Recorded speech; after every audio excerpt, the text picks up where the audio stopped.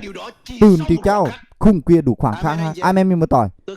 dính ham con bưa vậy tao miền nó ý chẳng sau xếp người như thôi chiều cường cắm bên tỏi yêu xếp bảo sẽ con chiêu có thể trâu tu yêu xếp chiêu chiều trâu tu pun bừa nên thố chiêu pong bừa pun bừa